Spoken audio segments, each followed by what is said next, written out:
Welcome to WJZ.com. Another warm, humid afternoon and evening. We got up to around 80 right now. We're at 76, 78 in Annapolis, 78 in La Plata and D.C., 80 Patuxent, and 75 down in Ocean City.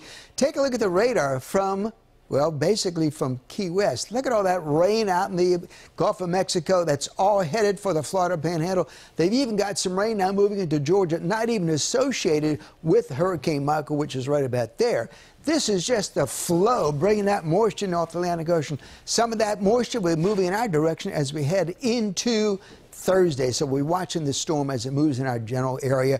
Actually, it's going to pass well south of us, but we'll be close enough to see some possible heavy downpours briefly on Thursday.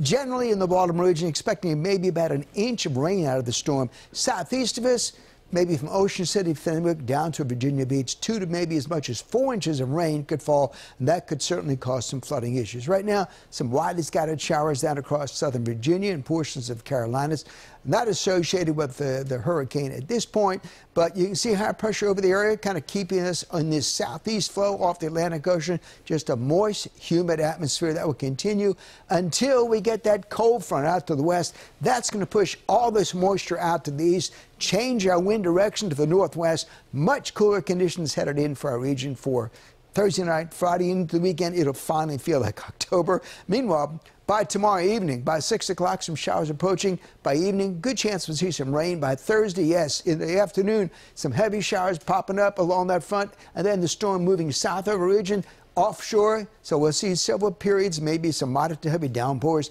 And then it quickly clears out on Friday, clearing out, sunshine, cooler conditions with us. Now, Friday and Saturday, some chilly air, could be some clouds from time to time, maybe even a brief sprinkle in the afternoon as that chilly air moves in.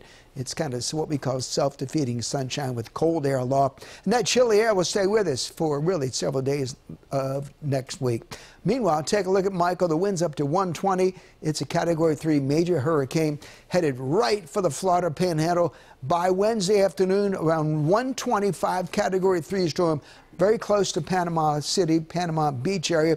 And that's a beautiful beach. In fact, those beaches are some of the nicest, sandiest, beautiful white beaches in the United States. Unfortunately, with a 12-foot storm surge, we're going to see some major destruction, particularly east of the center.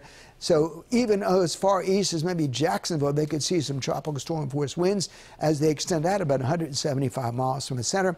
Meanwhile, quickly as the storm moves in, it'll be downgraded to a strong tropical storm. Eventually, by Thursday afternoon, winds at 50 over central North Carolina. South of the region, it passes to the southeast of us, maybe about 200 miles or so as it moves offshore very, very rapidly, probably 30 to 40 miles an hour. So we'll have a period of moderate to heavy showers. The front coming in from the west pushes everything away from us, and that'll be late Thursday night into early Friday to clear out. So overnight tonight, rather cloudy, warm and humid, 69 by morning. That's our normal high for the day. Tomorrow, sun, clouds, maybe some showers by late tomorrow night, 81 for a high. The best chance of the rain will be coming here on Thursday. As I mentioned, we could see probably about an inch here or so and maybe some breezy conditions, particularly late Thursday as the front comes through. Friday, breezy and much cooler, 65 for a high, 62 on Saturday, maybe even some upper 50s. So sweater weather will be back on Saturday. 67 Sunday, 70 Monday, and a chance of more showers back on Tuesday with a high of 63 degrees. Looks like next week kind of cool. Temperatures basically in the low to mid 60s where we pretty much should be in October. Our normal high next week does drop down to about 67. Have an updated forecast and a look at Michael late tonight.